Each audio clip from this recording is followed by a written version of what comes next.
Shalom, puji Tuhan. Kita bisa berkumpul bersama di tempat ini untuk beribadah, menyembah dan memuliakan nama Tuhan. Mari kita siapkan hati, pikiran kita untuk menyembah Dia, bahwa hati kita ini bagaikan bejana yang siap dibentuk sesuai dengan kehendak, sesuai dengan perkenanan Tuhan. Bagaikan bejana yang siap dibentuk.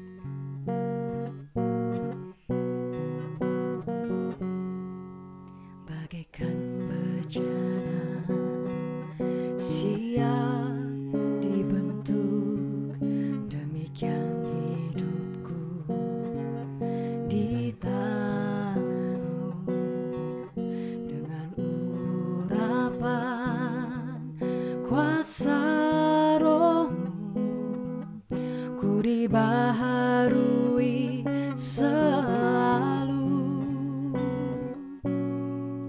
Jadikanku Allah dalam rumah-Mu, inilah hidupku di tangan-Mu. Bentuklah seturut kehendak-Mu, pakailah sesuai rencana-Mu. Ku mau seperti-Mu, ku mau seperti-Mu, Yesus. Disempurnakan selalu dalam segenap jalanku, memuliakan nama-Mu.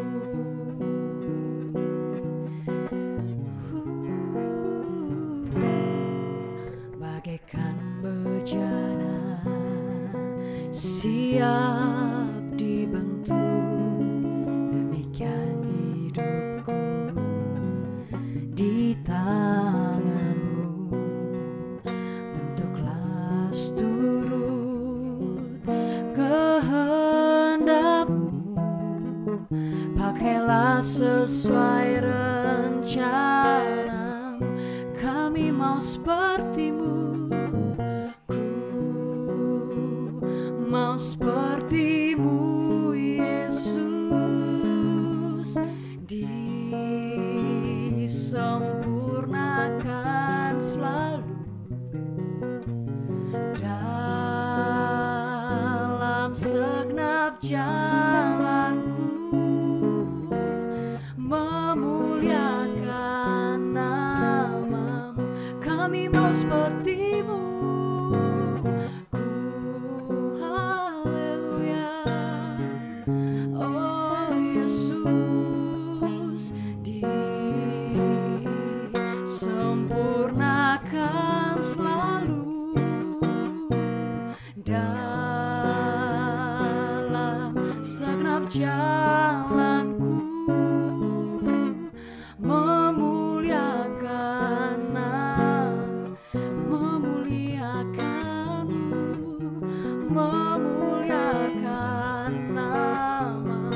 Kami memuliakan-Mu, memuliakan nama-Mu. Mari sembah Dia, haleluya.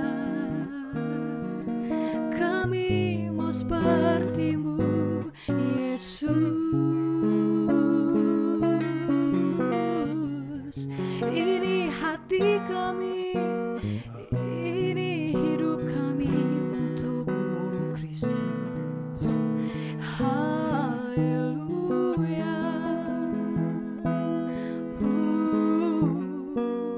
Kami angkat suara kami untuk sembah-Mu, Yesus, ya Roh Kudus. Kami mau seperti-Mu, ku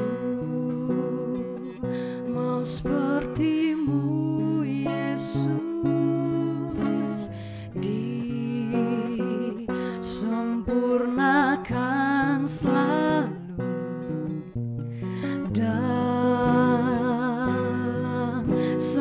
jalanku, memuliakan nama-Mu. Kami muliakan Kau selalu, memuliakan nama-Mu, memuliakan nama-Mu.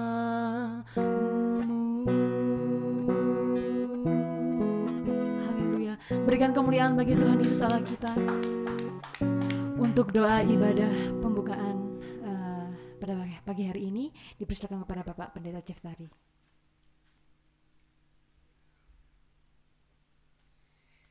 Ya, jemaat Tuhan yang terkasih, di hari ini hari bahagia, hari kemenangan, sukacita Tuhan ada di tengah kita lagi. Mari kita masuk dalam doa pembukaan kita. Ya Tuhan, kami datang kepadamu Bapa dalam Yesus Kristus dan di dalam kuasa Roh Kudus dan kehendak-Mu Bapa. Kami datang membawa doa syukur kami lagi, datang di hadirat-Mu, memuji, menyembah-Mu, memuliakan nama-Mu, bersukacita di hadirat-Mu dan mendengarkan firman-Mu. Semua yang berharga dan mulia yang datang daripada Tuhan kami terima hari ini, dan kami mau bersekutu dengan Dikau lagi, bersekutu di dalam Roh Kudus-Mu, bersekutu di dalam jiwa kami bersama firman-Mu, sehingga kehidupan kami selalu berkenan kepadamu. Itulah kerinduan dan itulah keinginan terdalam daripada hidup kami, di mana kami telah menjadi milik Kristus Yesus. Maka ibadah kami pada hari ini, pagi ini, tanggal 19 September, Tuhan Yesus memberkati dari awal pertengahan sampai pada kesudahan. Itu terjadi di dalam nama Tuhan Yesus Kristus. Turunlah anugerah dari surga, kasih dari Bapa menyertai kami semua. Dalam nama-Mu Tuhan Yesus kami berdoa. Amin.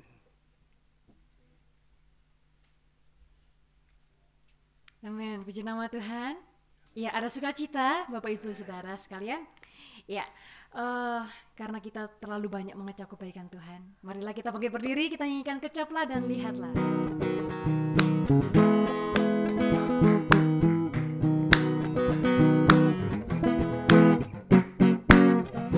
Kecaplah dan lihatlah betapa baiknya Tuhan itu. Rasakan dan nikmati kasih setia Tuhan.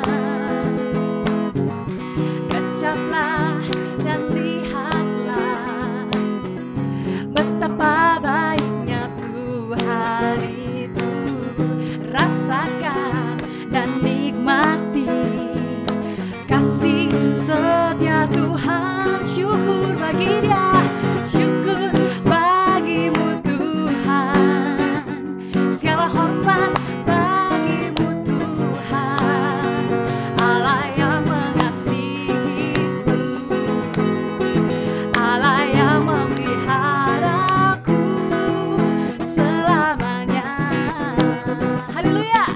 Kita nyanyikan lagu ini dari awal.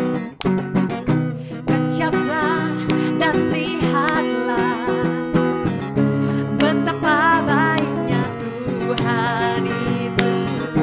Rasakan dan nikmati kasih setia Tuhan. Syukur, syukur bagimu Tuhan. Segala hormat bagimu Tuhan, Allah yang mengasihiku, Allah yang memeliharaku.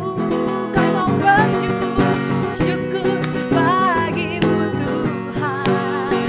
Segala hormat bagimu Tuhan, Allah yang mengasihiku,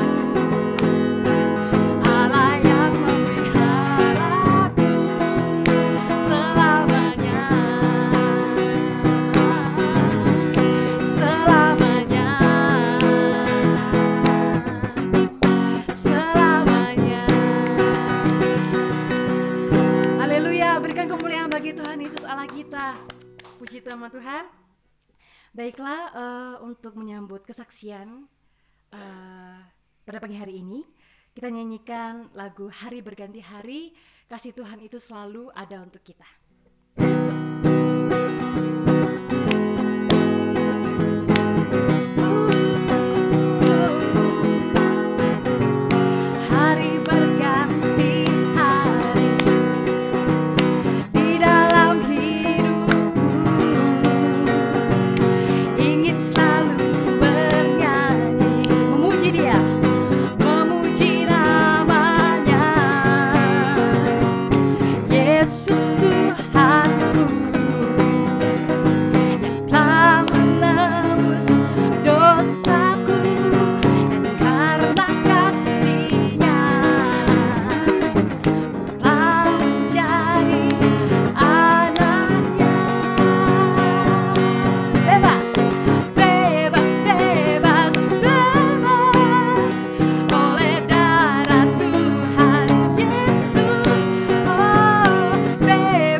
Haleluya. Dipersilakan duduk kembali. Baiklah, dipersilakan kepada saudara sekalian apabila ada yang ingin menyaksikan kebaikan cinta kasih Tuhan di ibadah minggu hari ini, dipersilakan. Baiklah, jika tidak ada, marilah kita bersama-sama membaca kitab Yesaya pasal yang ke-53 ayat 1 sampai 12.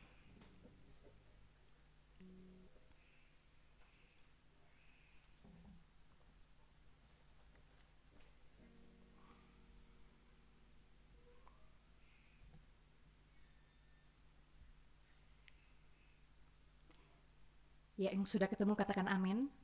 Amin, luar biasa. Baiklah, sudah siap? Kita baca bersama-sama. Ya. 1, 2, 3. Siapakah yang percaya kepada berita yang kami dengar, dan kepada siapakah tangan kekuasaan Tuhan dinyatakan? Sebagai taruk ia tumbuh di hadapan Tuhan, dan sebagai tunas dari tanah kering.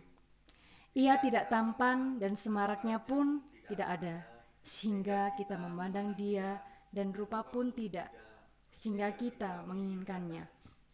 Ia dihina dan dihindari orang, seorang yang penuh kesengsaraan dan yang biasa menderita kesakitan.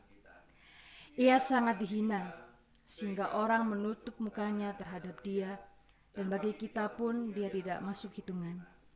Tetapi sesungguhnya penyakit kita lah yang ditanggungnya, dan kesengsaraan kita yang dipikulnya.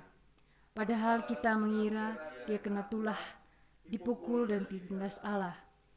Tetapi dia oleh karena pemberontakan kita, dia diremukkan oleh karena kejahatan kita. Ganjaran yang mendatangkan keselamatan bagi kita ditimpakan kepadanya, dan oleh bilur-bilurnya kita menjadi sembuh. Kita sekalian sesat seperti domba, masing-masing kita mengambil jalannya sendiri, tetapi Tuhan telah menimpakan kepadanya kejahatan kita sekalian. Dia dianiaya, tetapi dia membiarkan diri ditindas dan tidak membuka mulutnya, seperti anak domba yang dibawa ke pembantaian. Seperti induk domba yang keluh di depan orang-orang yang menggunting bulunya, ia tidak membuka mulutnya. Sesudah panahan dan hukuman ia terambil, dan tentang nasibnya siapakah yang memikirkannya?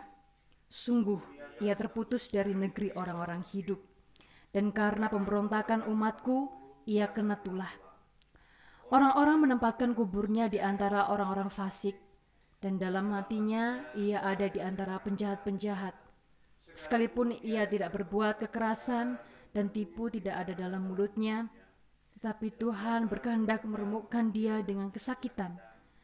Apabila ia menyerahkan dirinya sebagai korban penebus salah, ia akan melihat keturunannya, umurnya akan lanjut, dan kehendak Tuhan akan terlaksana olehnya. Sesudah kesusahan jiwanya, ia akan melihat terang dan menjadi puas. Dan hambaku itu sebagai orang yang benar, akan membenarkan banyak orang oleh hikmatnya, dan kejahatan mereka dia pikul.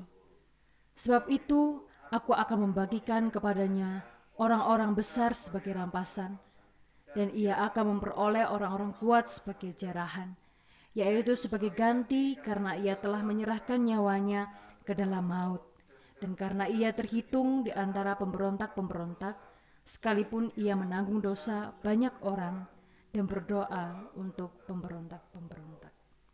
Puji nama Tuhan. Demikianlah pembacaan kitab Yesaya 53 ayat 1 sampai 12. Puji Tuhan. Marilah kita mempersiapkan hati, pikiran kita untuk bisa menerima lebih dalam lagi firman Tuhan yang akan disampaikan oleh hambanya. Kita nyanyikan pujian. Setiap kita diciptakan untuk sebuah rencana yang mulia di hadapannya.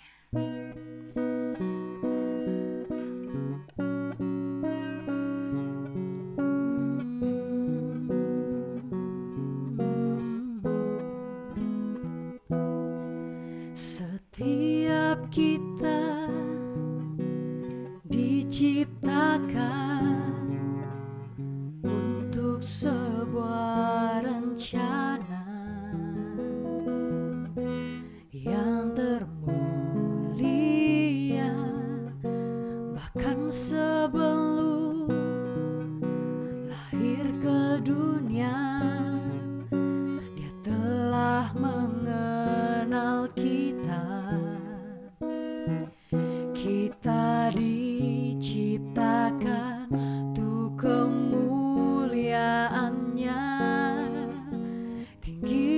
dijadikan namanya. Kita semua dijadikannya indah, termulia, dan seturut gambarnya. Kita manusia sungguh berharga di matanya. Kita semua dijadikannya indah, termulia, dan seturut gambarnya. Kita manusia sungguh berharga bagi Dia.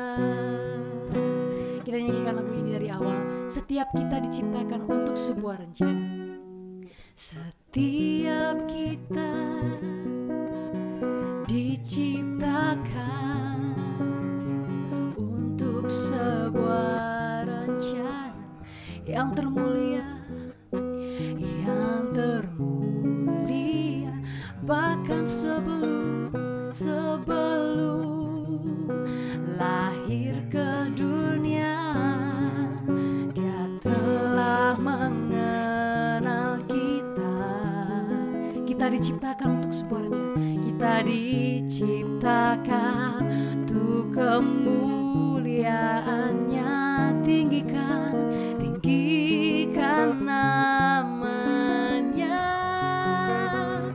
Kita semua dijadikannya indah, termulia, dan seturut gambarnya. Kita manusia sungguh berharga di matanya. Kita semua dijadikannya indah, termulia, dan seturut gambarnya. Kita manusia sungguh berharga bagi Dia. Sungguh berharga, sungguh berharga bagi Dia. Sungguh sangat berharga, sungguh berharga bagi Dia.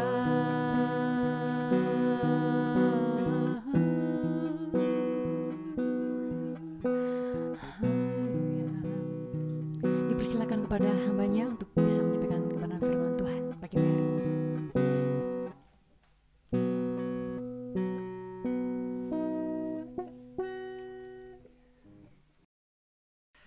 Kita sebagai umat Tuhan ada dalam persekutuan dengannya.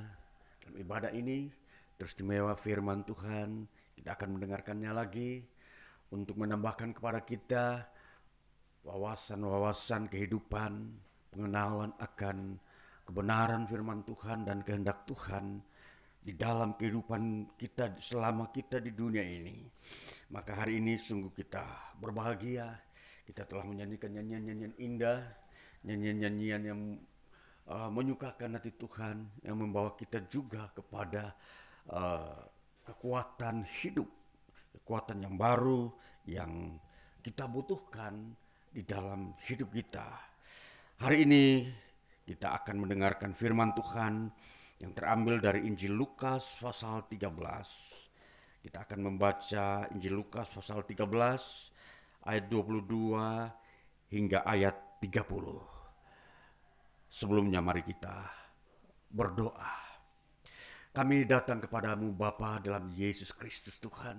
Kami umat-Mu di tempat ini, bahkan setiap orang yang percaya kepadamu yang boleh mendengarkan firman-Mu melalui media-media sosial baik YouTube maupun Anchor atau podcast ya Tuhan, dimanapun mereka berada di wilayah-wilayah Indonesia maupun di luar Indonesia. Tuhan Yesus, Engkau memberkati karena firman-Mu lah kami datang kepadamu ingin mendengarkannya, ingin mendapatkan kekuatan baru, berkat daripadamu, ingin mendapatkan sesuatu yang berharga daripadamu untuk kehidupan kami. Karena hidup inilah kami mencari yang berharga, yang bernilai kekal, yang membawa kami kepada kemuliaan Allah di tempat yang maha tinggi, kemuliaan Kristus Yesus Tuhan. Berfirmanlah ya Tuhan, ya Roh Kudus, Engkau mengajarkan kami firman-Mu, kebenaran-Mu, kasih-Mu, dan disinilah kami ada dibentuk dan dipanggil oleh-Mu Tuhan, ya Roh Kudus, agar kami menerima berkat-berkat Tuhan yang Engkau telah sediakan. Kami sangat percaya bahwa hidup kami diberkati oleh-Mu. Hari ini kami akan mendengarkan firman-Mu, berkati dan biarkan meteraikan itu dalam hati kami, dan biarkanlah Roh Kudus-Mu ya Tuhan bekerja dengan kuasa yang ajaib, mujizat-mujizat-Mu membangun kehidupan kami, supaya kami berdiri semakin kuat, kami semakin bertumbuh dalam iman, kami semakin memiliki pengalaman hidup bersama Kristus Yesus. Berkati ini semua, dan kami telah berdoa mengucap syukur di dalam nama Tuhan Yesus Kristus. Haleluya. Amin. Ya, puji Tuhan. Kami akan baca, kita akan mendengar bersama-sama dari Injil Lukas pasal 13 ayat 22 hingga 30. Bunyinya demikian. Siapa yang diselamatkan? Kemudian Yesus berjalan keliling dari kota ke kota dan dari desa ke desa sambil mengajar dan meneruskan perjalanannya ke Yerusalem. Dan ada seorang yang berkata kepadanya, "Tuhan, sedikit sajakah orang yang diselamatkan?" Jawab Yesus kepada orang-orang di situ, "Berjuanglah untuk masuk melalui pintu yang sesak itu. Sebab aku berkata kepadamu, banyak orang akan berusaha untuk masuk, tetapi tidak akan dapat. Jika tuan rumah telah bangkit dan telah menutup pintu, kamu akan berdiri di luar dan mengetok-ngetok pintu sambil berkata, 'Tuhan, bukakanlah kami pintu.' Dan ia akan menjawab dan berkata kepadamu, 'Aku tidak tahu dari mana kamu datang.' Maka kamu akan berkata, 'Kami telah makan dan minum di hadapanmu, dan engkau telah mengajar di jalan-jalan kota kami.' Tetapi ia akan berkata kepadamu, 'Aku tidak tahu dari mana kamu datang. Enyahlah dari hadapanku, hai kamu sekalian yang melakukan kejahatan.' Di sanalah akan terdapat ratap dan kertek gigi apabila kamu akan melihat Abraham dan Ishak dan Yakub dan semua nabi di dalam kerajaan Allah, tetapi kamu sendiri dicampakkan keluar. Dan orang akan datang dari timur dan barat dan dari utara dan selatan, dan mereka akan duduk makan di dalam kerajaan Allah. Dan sesungguhnya ada orang yang terakhir yang akan menjadi orang yang terdahulu, dan ada orang yang terdahulu yang akan menjadi orang yang terakhir." Demikian firman Tuhan yang kita boleh baca pada hari ini. Dalam bacaan kita hari ini, saya memberikan tema hari ini adalah harga sebuah kesetiaan. Ya, jadi tema hari ini di bawah sorotan harga sebuah kesetiaan. Kita mau melihat apa yang Tuhan mau sampaikan kepada umat manusia, khususnya kita yang telah percaya. Di dalam hal kita masuk di dalam kerajaan Allah, di sini membutuhkan sebuah proses. Artinya, di sini kita masih melakukan atau mengalami waktu-waktu yang berjalan, ya, waktu-waktu atau aktivitas-aktivitas yang kita masih hadapi di dunia ini. Jadi kerajaan Allah itu masih bagian daripada waktunya Allah, waktu kehidupan. Maka kita mau melihat di sini. Di sini ada yang menjadi penegasan dan penekanan daripada Tuhan Yesus menyangkut keselamatan. Nah, di sini memang kalau kita mau melihat konteksnya atau melihat peristiwa apa yang Yesus Kristus sampaikan kepada orang-orang yang memberikan pertanyaan, yang membutuhkan pengetahuan tentang keselamatan. Nah, di sini tentunya kalau berdasarkan teks bacaan ini, tentunya memperlihatkan ada orang yang sangat-sangat membutuhkan pengetahuan tentang keselamatan. Sehingga mereka memberikan sebuah pertanyaan khusus kepada Yesus, ya.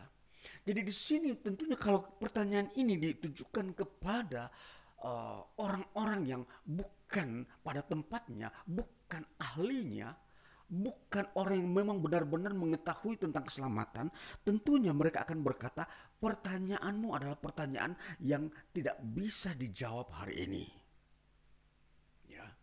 Tetapi karena yang bertanya, dia bertanya kepada orang yang kompeten, orang yang memiliki pengetahuan tentang keselamatan atau kerajaan Allah yang bernama Yesus Kristus ini, maka Yesus Kristus dapat memberikan jawaban pada hari itu juga, pada hari pertanyaan yang telah disampaikan kepadanya. Sehingga pada hari itu juga jawaban yang dibutuhkan oleh orang yang bertanya tentang keselamatan ini dapat dijawab oleh Yesus.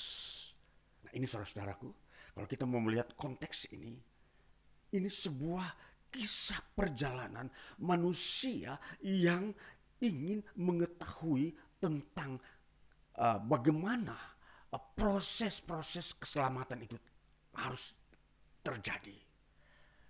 Dengan kata lain, orang ini akan ingin mengetahui apakah memang betul-betul yang masuk surga itu hanya sedikit. Ya, kalau mau melihat pertanyaan ini, karena pertanyaan ini lahir daripada sebuah fakta yang dia lihat di dalam kehidupan dia, bahwa orang-orang yang mau mengikut Yesus terlalu sedikit.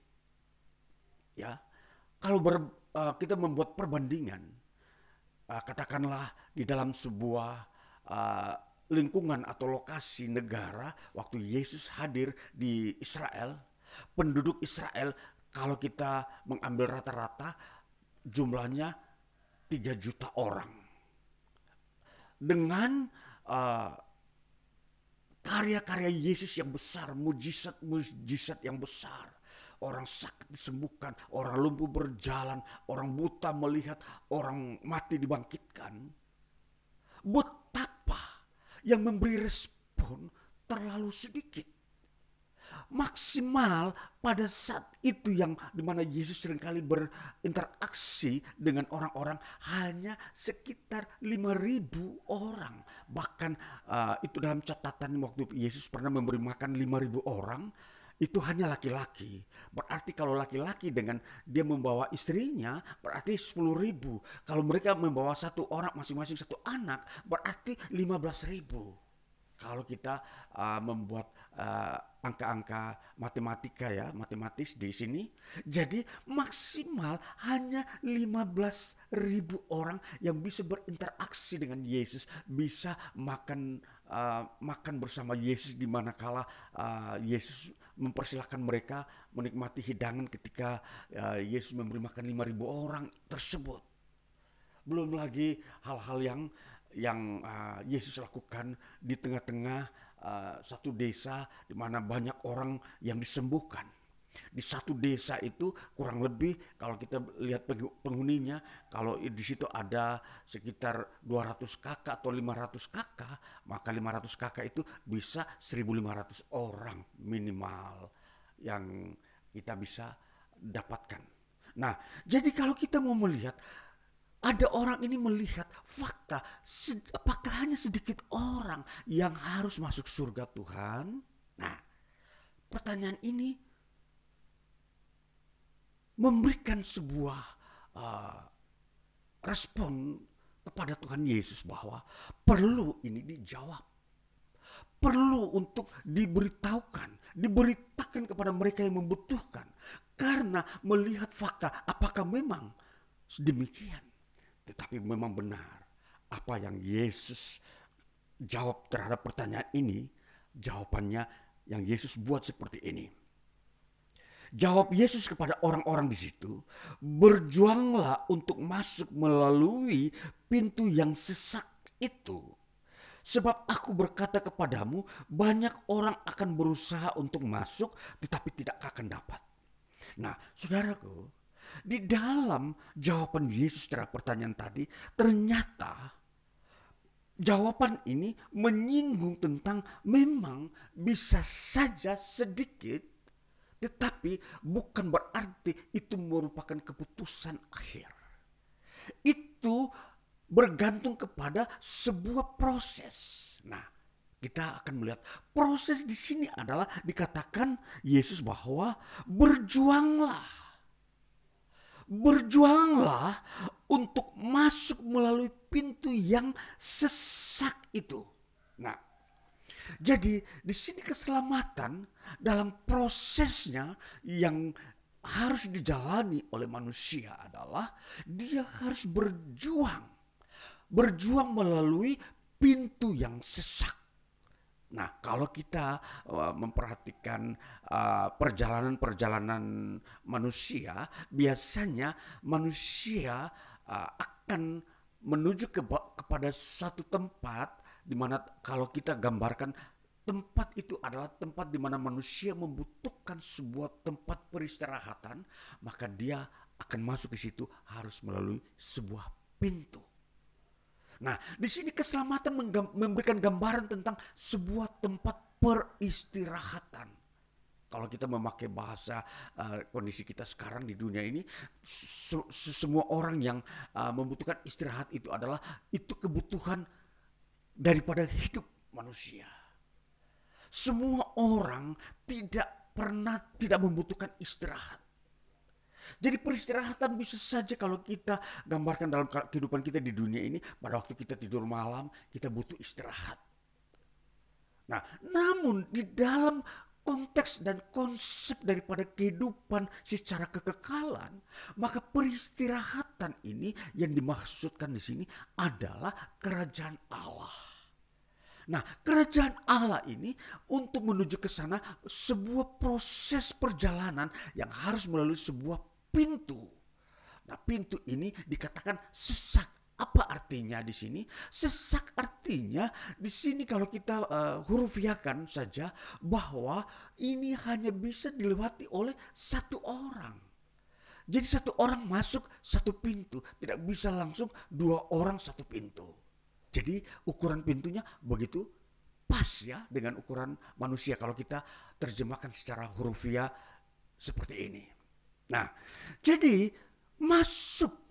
Jadi tergantung banyak orang atau sedikit orang masuk dalam kerajaan surga tergantung kalau dia bisa berjuang masuk melalui pintu yang sesak.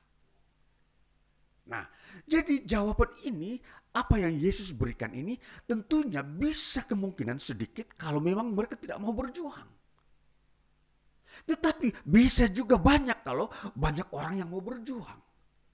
Nah, jadi alternatif-alternatif ini yang bisa diangkat dan bisa dimengerti oleh orang-orang yang bertanya.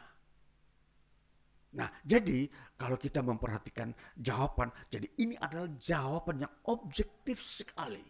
Jawaban yang memang memberikan sebuah pertimbangan-pertimbangan menyangkut keadilan. Jadi masuk ke dalam surga itu unsur-unsur keadilan itu tetap terpakai. Nah, jadi keadilan di sini adalah dari titik siapa yang berjuang.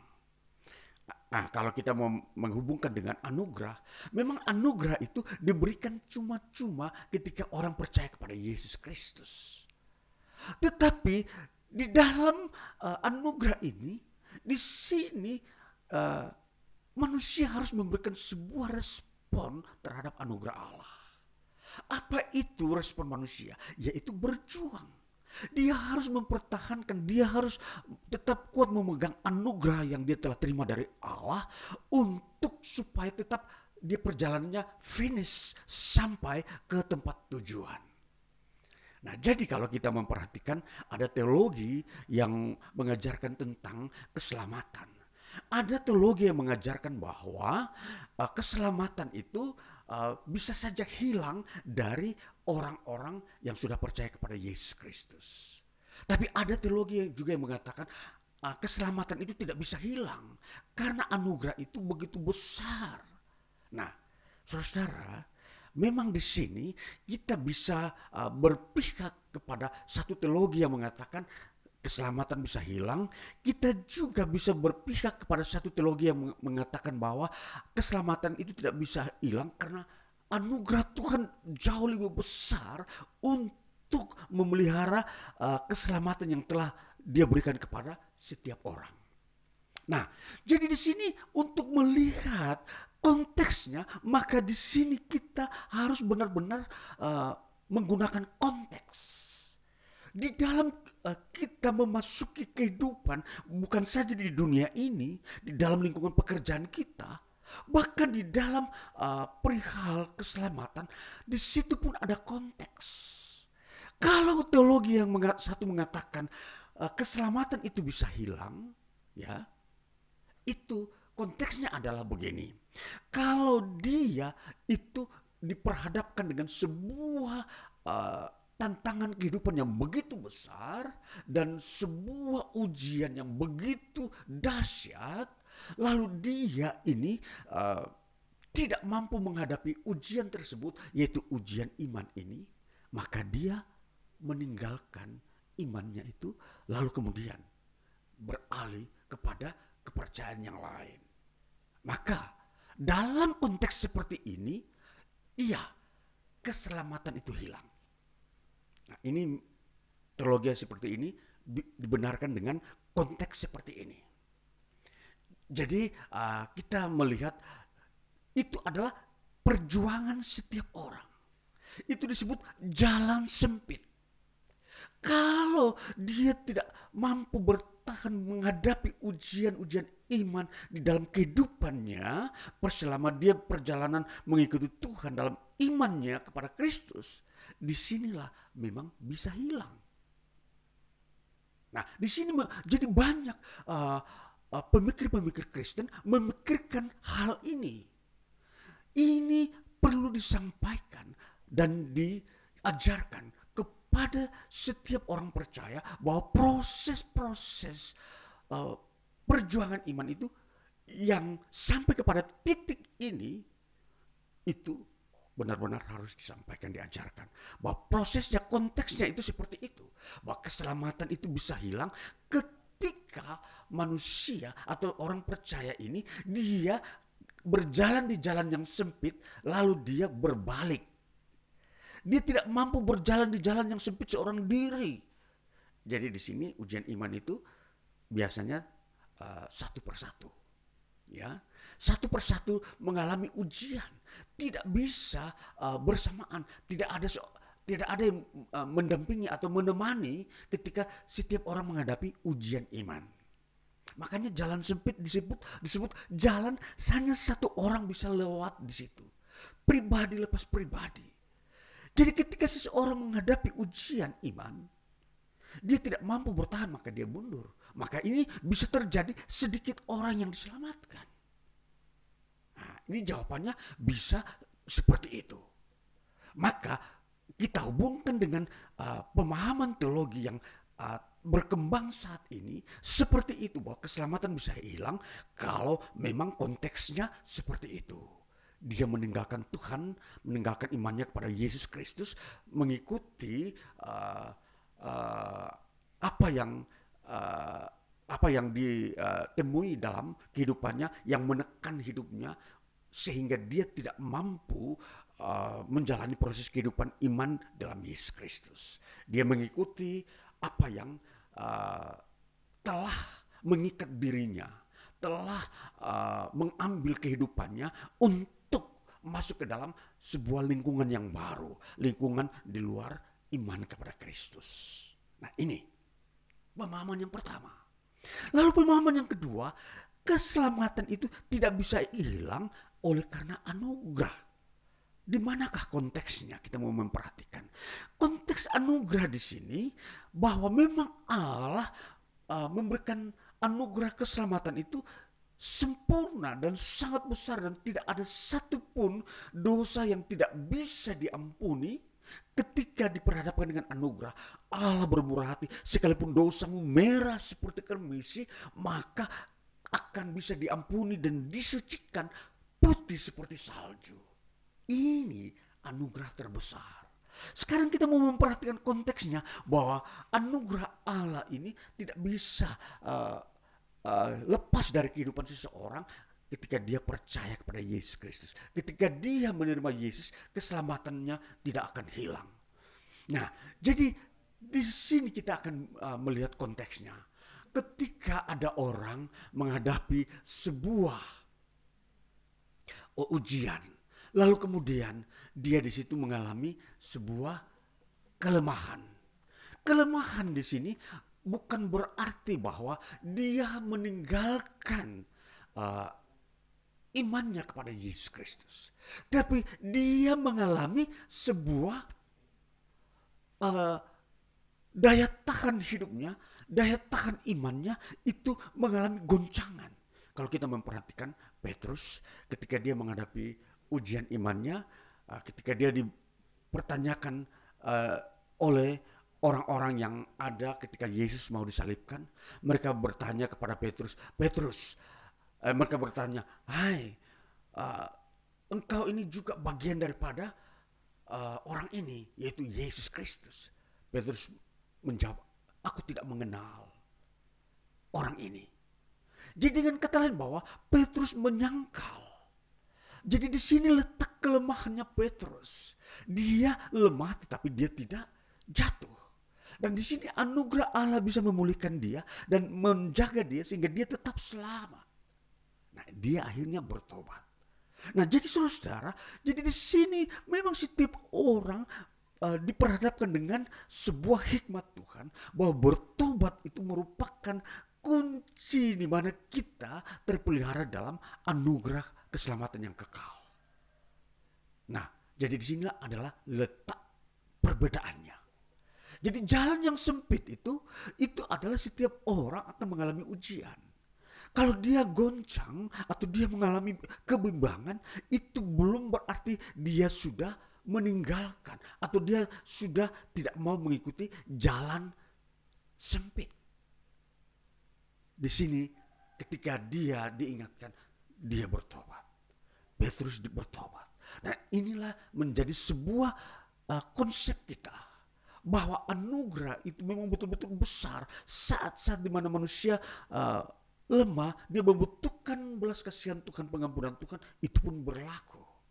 Nah, ini saudara-saudaraku, pemahaman di sinilah yang kita mau melihat bahwa jalan yang sempit ini setiap orang akan melaluinya. Kita ada di tempat pekerjaan, kita ada di tempat lingkungan, kita ada di tempat di mana kita boleh pergi. Di sini kita diperhadapkan dengan setiap peristiwa-peristiwa ujian. Mungkin kita masuk rumah tangga, kita mengalami ujian di situ. Kita di tempat pekerjaan, kita mengalami ujian. Di tempat usaha, di situ kita mengalami ujian. Nah, disitulah kita akan menemukan, disitulah tempatnya atau jalan-jalan sempit. Kalau kita di situ bertahan, kita akan disebut orang-orang yang terpilih masuk di dalam keselamatan. Ketika kita tetap dalam iman, kita akan tetap menuju kepada titik akhir di mana yang kita rindukan, kerajaan Allah.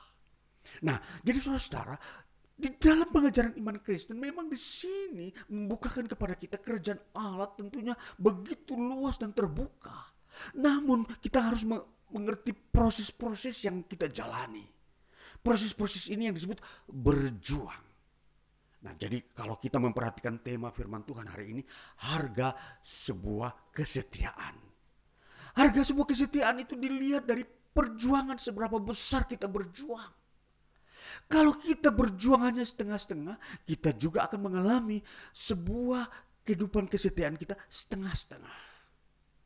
Jadi perjuangan itu, makanya Yesus berkata, berjuanglah di jalan yang sempit. Kalau kita sudah tahu bahwa perjalanan iman ini adalah suatu perjalanan perjuangan, maka berjuanglah dengan benar. Berjuanglah dengan segenap hati. Berjuanglah dengan sekuat tenaga di dalam memelihara imanmu.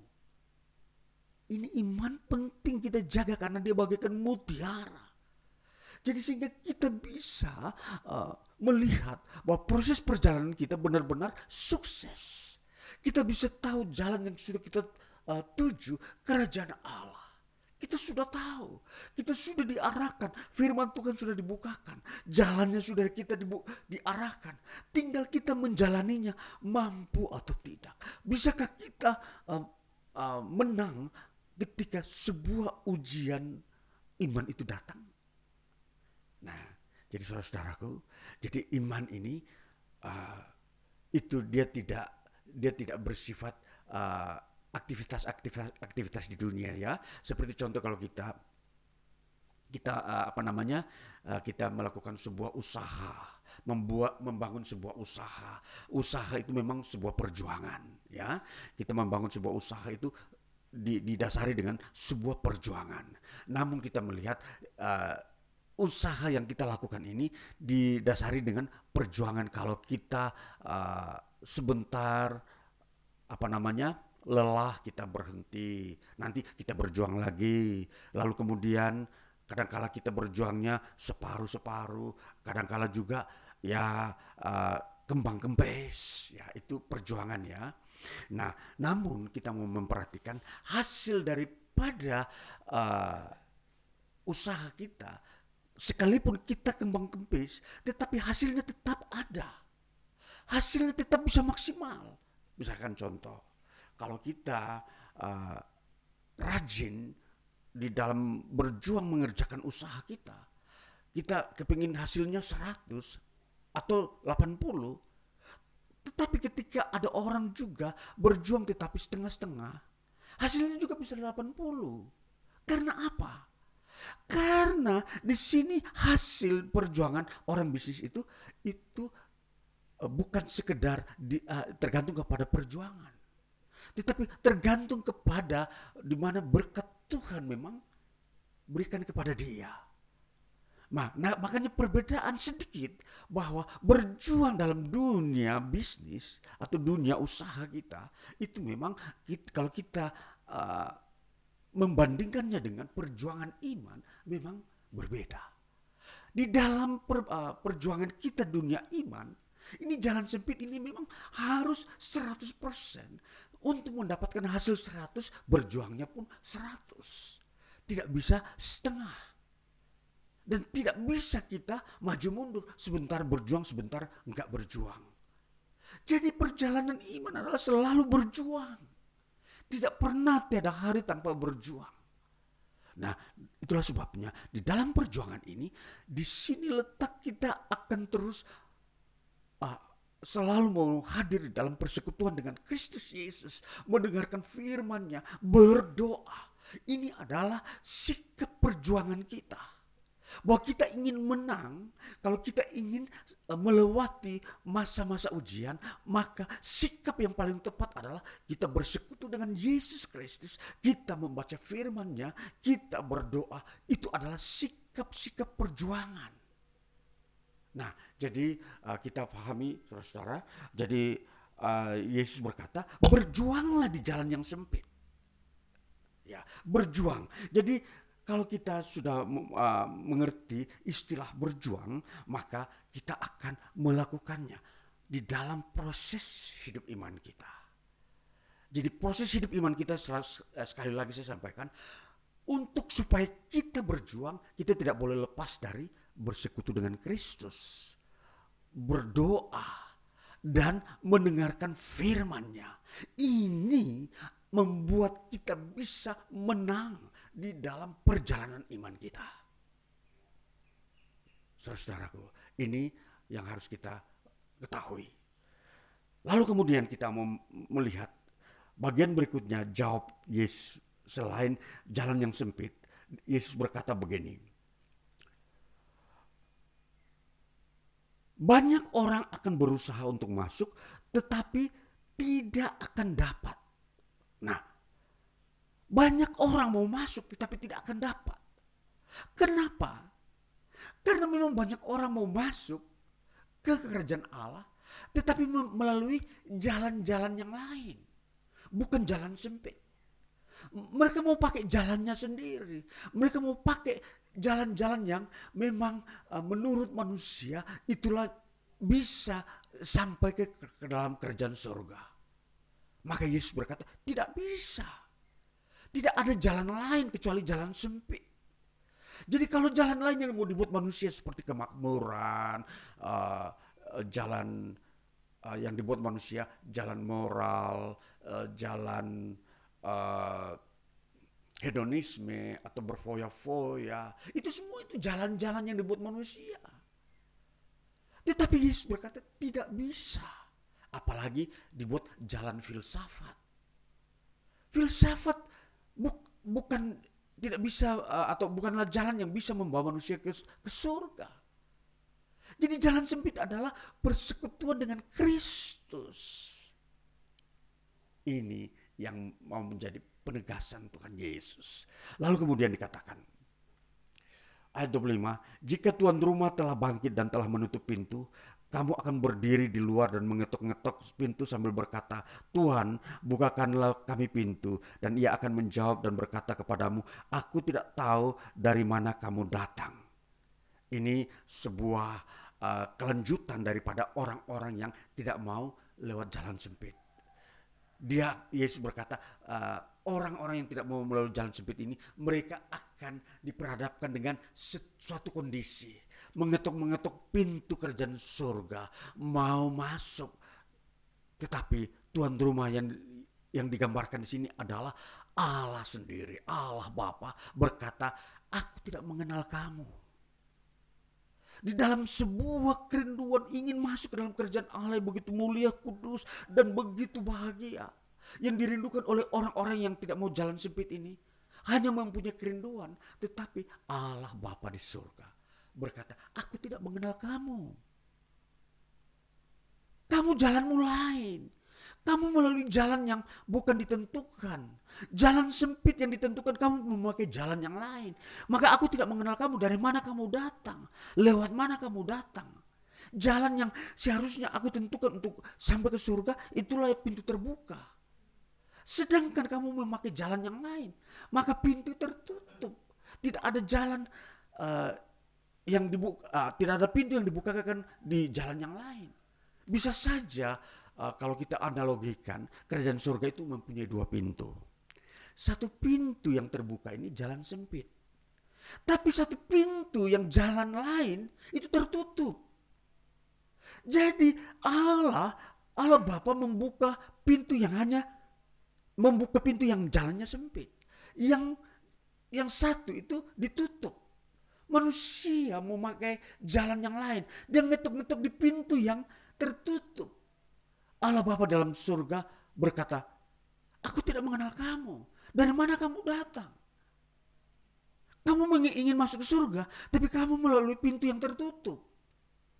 Nah, ini kita bisa menemukan konsep seperti ini. Bahwa ternyata manusia yang tidak mau percaya Yesus mau memakai jalannya sendiri ke surga. Tetapi sayangnya sampai di depan pintu kerajaan surga tertutup. Buntu. Bahkan ada suara dari dalam kerajaan surga berkata, aku tidak mengenal kamu. Enyahlah kamu pembuat kejahatan. Enyahlah kamu karena kamu tidak mau menuruti jalan-jalan Tuhan. Maka ayat ini berkata demikian selanjutnya. Maka kamu akan berkata, kami telah makan dan minum di hadapanmu dan engkau telah mengajar di jalan-jalan kota kami. Tetapi ia akan berkata kepadamu, aku tidak tahu dari mana kamu datang. Enyahlah dari hadapanku, hai kamu sekalian yang melakukan kejahatan. Jadi saudara-saudaraku, kalau kita mau menghubungkan konteks ini dengan kehidupan fakta pada saat itu maupun pada saat ini, maka kita mengambil langkah-langkah pengertian yang pertama. Setiap orang yang mendengar firman Allah tetapi tidak mau melalui jalan firman Allah, mereka sama juga dengan orang yang juga tidak mau mengikuti jalan sempit, hanya mau mendengarkan saja. Maka di sini dikatakan di sini, mereka menjawab, kami telah makan bersama dengan Yesus, kami telah minum bersama Yesus waktu Yesus di dunia, bahkan Yesus mengajar di jalan-jalan kota kami. Tetapi Allah Bapa di surga berkata, aku tidak mengenal kamu. Karena apa? Kamu tidak mau mengikuti jalan yang sempit itu. Kamu hanya berjalan mengikuti jalanmu sendiri. Jalan-jalan yang kamu buat sendiri. Jadi artinya bahwa di sini penegasan, setiap orang yang mau masuk ke dalam kerajaan surga bukan saja mendengarkan firman-Nya, tapi harus melakukan, menjalaninya. Kuat di dalam iman ketika menghadapi pencobaan, itu menjadi kunci kesuksesan, keberhasilan setiap orang masuk ke dalam kerajaan surga. Nah, jadi bagaimana saudara?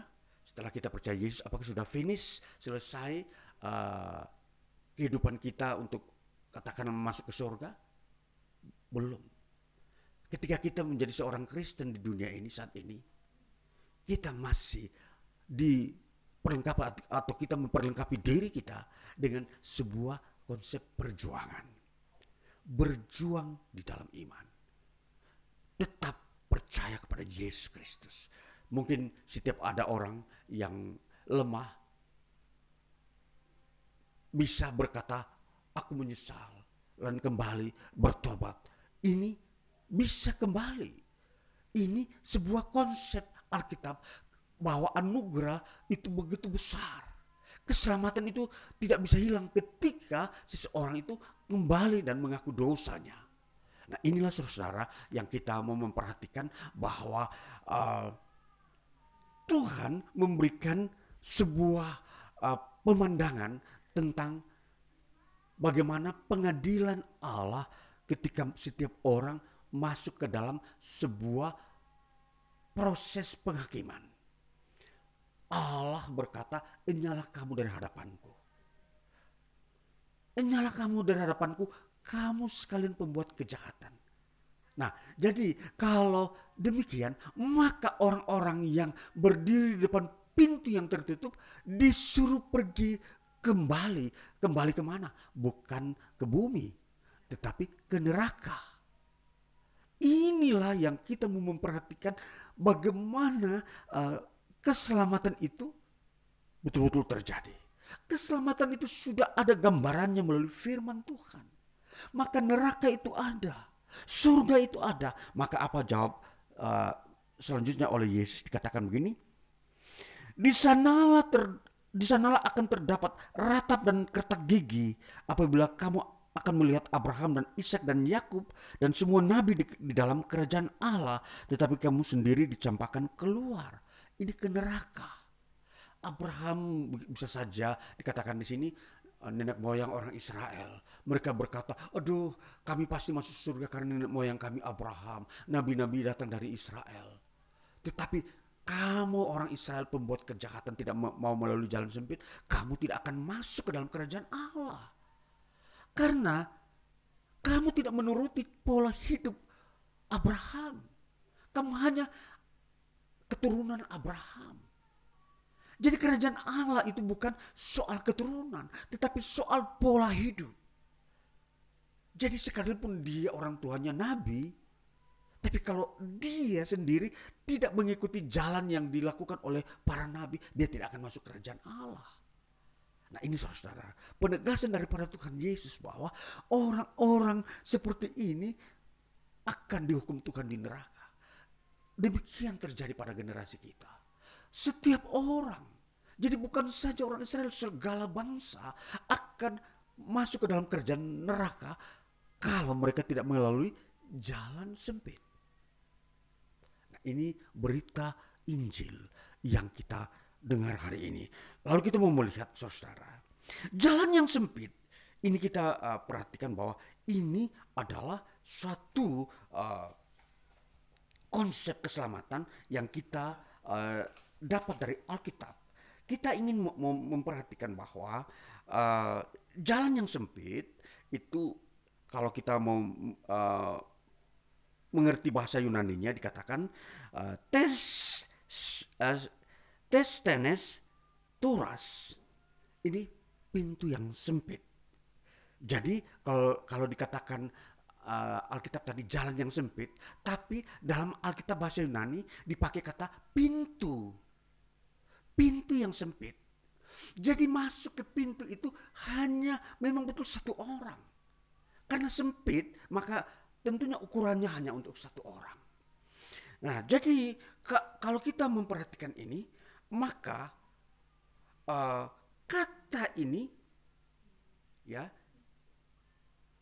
kata ini berhubungan dengan kondisi di dunia ini, namun dipakai oleh Allah di surga untuk mengangkat kisah hidup kita. Bahwa selama hidup kita di dunia ini, kita tetap setia sekalipun kita di situ mengalami krisis, mengalami beban-beban hidup, tapi kita tetap di dalam iman. Maka ini jalan sempit. Maka Tuhan memperhatikan kisah hidup kita waktu di dunia ini. Dia bilang, makanya dipakai kata Testhenes Turas. Itu bentuk kata ini adalah bentuk lampau, tapi dipakai dalam hal kekinian. Artinya lampau itu Tuhan mengingat sejarah waktu kamu hidup di dunia, lalu dibawa ke kekinian pada masa peristiwa kerajaan surga itu.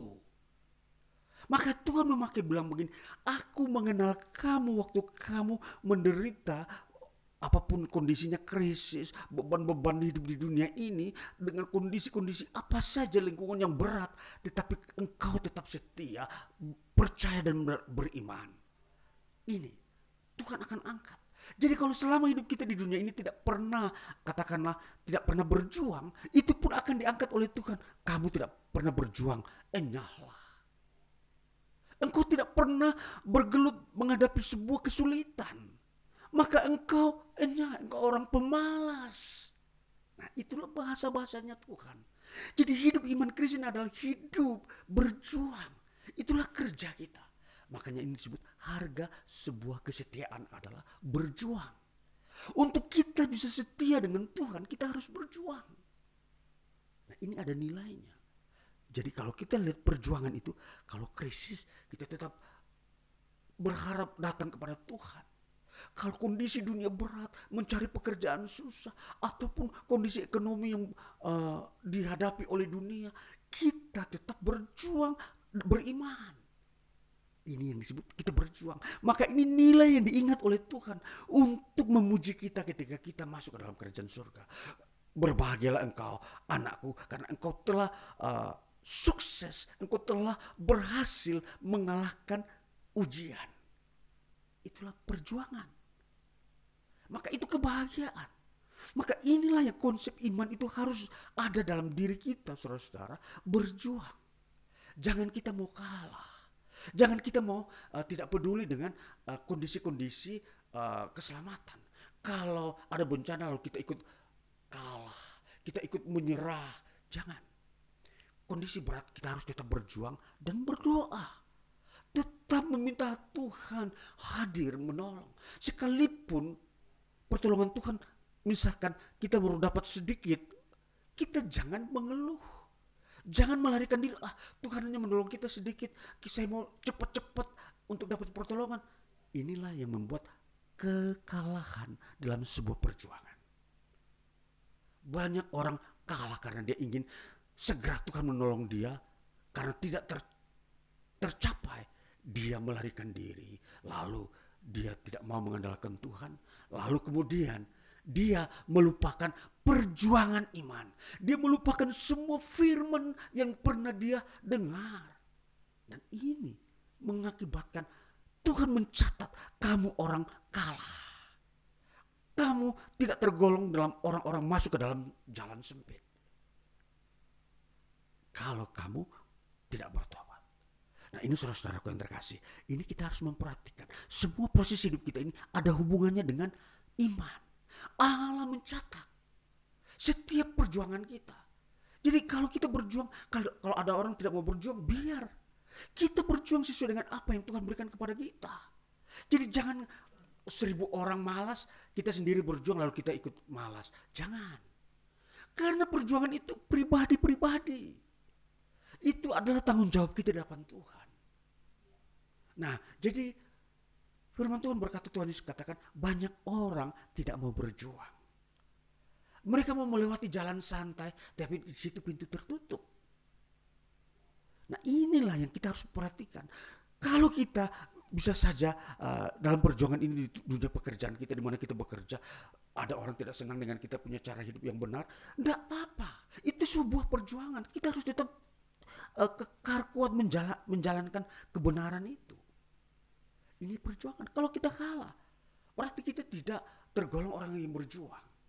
Mungkin bisa saja kita meneteskan air mata, hati ini terluka. Memang itu perjuangan, tapi itu ada upahnya, nilainya. Nah, ini saudara-saudaraku yang terkasih, kita memperhatikan ini perjuangan iman Kristen ini. Di sini letaknya kualitas iman. Kita akan melihat hidup kita itu begitu mulia di hadapan Tuhan setelah kita melewati semua proses-proses perjuangan ini. Namanya proses perjuangan itu tidak gampang. Yesus dikatakan dia kelihatan seperti orang yang tidak mempunyai rupa. Orang bahkan tidak mengenal dan bahkan mau menolak, tidak mau menghampiri dia. Karena saking begitu penderitaan perjuangan yang Yesus lakukan untuk menebus dosa-dosa umat manusia. Ini. Jadi kita di sini harus memperhatikan bahwa perjuangan iman Kristen dia mempunyai tempat yang spesial. Dia tidak sama dengan jalan-jalan dunia ini. Jalan iman Kristen adalah jalan sempit, khusus. Kalau sempit itu berarti khusus. Satu orang yang sudah memang Tuhan siapkan. Di situ Tuhan akan menyertai. Maka penyertaan Tuhan itu pada jalan yang sempit, bukan pada jalan yang lebar. Inilah kalau kita mau memperhatikan Immanuel, Allah beserta kita pada saat kita ada di jalan yang sempit, di jalan penuh ujian, pencobaan, di jalan krisis kehidupan di dunia ini, di mana seolah-olah kemanusiaan kita ini menjadi goyah dan bimbang, dan banyak bertanya, aduh, di mana pertolongan Tuhan ketika krisis ini datang? Inilah pertanyaan-pertanyaan. Namun kita harus bangkitkan diri kita bahwa Tuhan menyertai. Tuhan akan membuat mujizat-mujizat. Maka ini saudara-saudaraku yang terkasih, kalau kita memperhatikan nilai-nilai ini, maka kita akan mengerti betapa berharganya iman kita ini. Iman kepada Kristus Yesus. Iman yang tidak ada duanya dengan yang lain. Karena sifatnya individu, spesial, sempit ini. Jadi setiap orang ukurannya untuk setiap orang. Nah ini saudara-saudaraku yang terkasih, kita mau memperhatikan, bangkitkan kembali. Kalau kita sudah pernah lemah, kita telah berjuang atau kita goyah bimbang dalam kondisi krisis saat ini, bangkitkan kembali, bertobat, lalu pulihkan, berjuang lagi. Lalu kamu akan bisa sampai sukses, sampai kepada titik akhir, sehingga kamu dikatakan oleh Allah Bapa, engkau berbahagia, engkau orang yang berjuang selama hidup di dunia. Hidup di dalam iman. Nah ini yang penting. Jadi baiklah kita memperhatikan iman itu sungguh-sungguh. Kita memperhatikannya bahwa ini berharga dan ini milik kita yang Tuhan sudah beri. Tidak ada seorang pun bisa mendapatkannya kalau Tuhan tidak memberi. Jadi iman kepada Kristus itu adalah pemberian anugerah Tuhan. Kalau kita sudah menerimanya, maka peliharalah itu. Nah inilah berjuang. Jadi ini saudara-saudaraku yang terkasih, hari ini kita ada di dalam kehidupan mengenal nilai-nilai daripada perjuangan iman. Nah, jadi di sini saudara-saudaraku yang terkasih, kita akan masuk di dalam doa syafaat kita, karena kita telah melihat bahwa iman kita telah sampai kepada apa yang Tuhan kehendaki. Kita telah ditempatkan di sebuah jalan sempit. Ya, mari kita tetap di jalan ini, di jalan sempit ini, di pintu yang sempit ini. Jangan keluar dari pintu ini, jangan keluar jalan ini, karena inilah tempat kita berbahagia untuk selama-lamanya, masuk dalam kerajaan surga, bertemu dengan nabi-nabi Tuhan pada zaman dulu, bertemu dengan Abraham, Ishak, Yakub, bertemu dengan orang-orang suci lainnya yang Tuhan telah bawa mereka sebelumnya dengan Musa dan semua para nabi yang kita ketahui dalam Alkitab. Dan itulah sebabnya kita sendiri harus mengerti ini supaya kita sampai kepada titik akhir. Tuhan Yesus memberkati kita. Haleluya. Mari kita masuk dalam doa syafaat kita.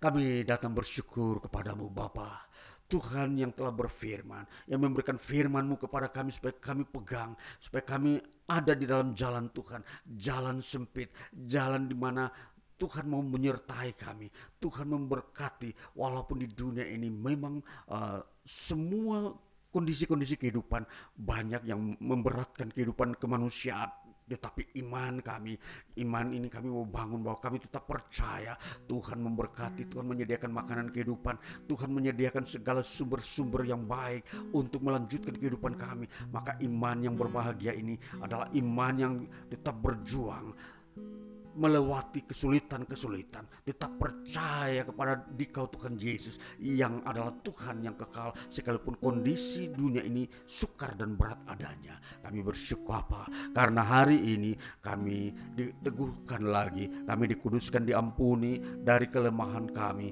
dari kelalaian kami ketika menjalani hidup ini. Karena setiap peristiwa hidup kita ini diingat oleh dan dicatat oleh Allah di surga tentang masa-masa kita hidup di dunia, bahwa Tuhan melihat sejauh mana kita berjuang dalam iman, percaya dan taat kepada Tuhan sekalipun dunia ini berat. Tuhan Yesus, maka semua ini akan menjadi benih kehidupan di dalam hidup kami. Benih yang akan tumbuh dalam hidup kami ialah benih kesetiaan dan mempunyai nilai perjuangan, mampu melewati setiap kesulitan, sekalipun di situ ada air mata, sekalipun itu perasaan itu terluka oleh karena berbagai tekanan-tekanan. Tapi Tuhan, kami bersyukur karena Engkau tetap setia, Engkau mengingat semua perjuangan kami. Maka kami mau berdoa, menyerahkan hidup kami ke dalam tangan-Mu, supaya Tuhan berkati kami masing-masing, setiap pribadi, individu, umat-Mu saat ini yang mendengarkan firman-Mu di tempat ini maupun di tempat-tempat lain yang dapat mendengarkan berita ini. Berkati dan biar mereka semua mampu menjalani kehidupan pribadi lepas pribadi ini sesuai dengan kehendak Tuhan. Firman-Mu telah disampaikan supaya itu menjadi rema, itu menjadi konsep setiap orang di dalam perjuangan imannya. Tuhan Yesus, terima kasih, kami bersyukur. Maka hari ini kami serahkan tubuh jiwa roh kami lagi ke dalam tangan-Mu untuk Engkau pakai memasuki hari kerja kami di besok hari. Kami akan menjalani hari-hari besok lagi supaya kami melihat kemenangan-kemenangan Tuhan. Kami melihat anugerah Tuhan begitu besar, supaya kami ini terhibur, dikuatkan lagi dengan sukacita dari surga. Berkati setiap umat-Mu saat ini yang bekerja, baik mereka yang bekerja sederhana, membuat kue atau mengantarkan barang, atau bekerja sebagai petani, peternak, atau mereka yang bekerja di instansi pemerintah dan swasta.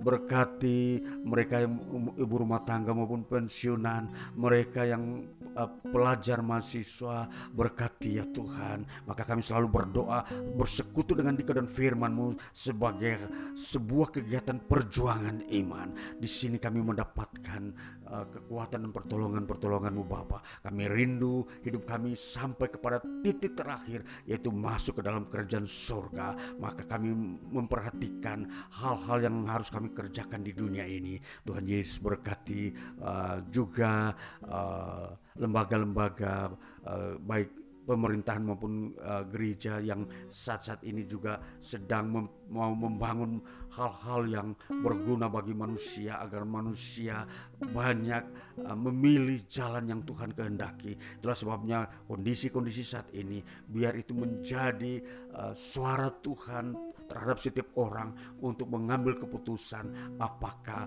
mau tetap terus berjuang di dalam iman ataukah meninggalkannya. Maka di sini sebuah titik kritis yang sedang terjadi di tengah-tengah dunia ini, di mana manusia diperhadapkan dengan suatu pilihan. Tuhan Yesus, kami berdoa supaya setiap orang yang mempunyai iman, mereka diteguhkan imannya, berdiri kuat. Berkati juga setiap kondisi-kondisi kami, pelayanan-pelayanan kami yang kami kerjakan sepanjang minggu-minggu ke depan. Tuhan membuka pintu-pintu-Mu sehingga kami bisa membangun lebih luas pekerjaan-Mu, supaya banyak orang juga dapat mengambil kesempatan untuk masuk ke dalam jalan sempit, jalan iman kepada Yesus Kristus. Tuhan Yesus, terima kasih. Semua kehidupan kami yang kami butuhkan, kami minta daripada Bapa di surga. Turunlah anugerah Tuhan dari surga dengan limpah-limpahnya atas kami. Kasih daripada Bapa, persekutuan dengan Yesus Kristus, persekutuan dan penghiburan Roh Kudus menyertai kami terus hari ini sampai selama-lamanya. Dan kami berdoa sesuai dengan apa yang Tuhan ajarkan kepada kami. Bapa kami yang di surga, dikuduskanlah nama-Mu, datanglah kerajaan-Mu, jadilah kehendak-Mu di bumi seperti di surga.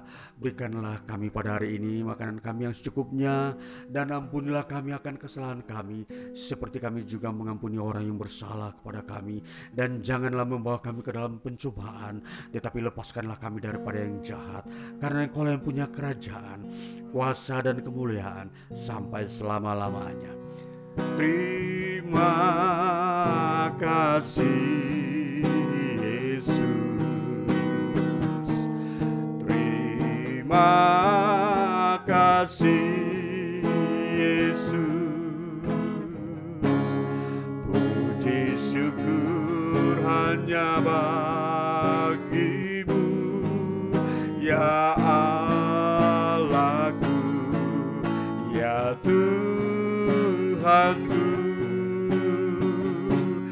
Terima kasih Yesus, terima kasih Yesus, puji syukur hanya bagi-Mu. Terima kasih Yesus. Bapa, terima kasih untuk kasih berkat dan anugerah-Mu yang kami terima hari ini. Kuasa mujizat-Mu sampai selama-lamanya. Haleluya. Amin.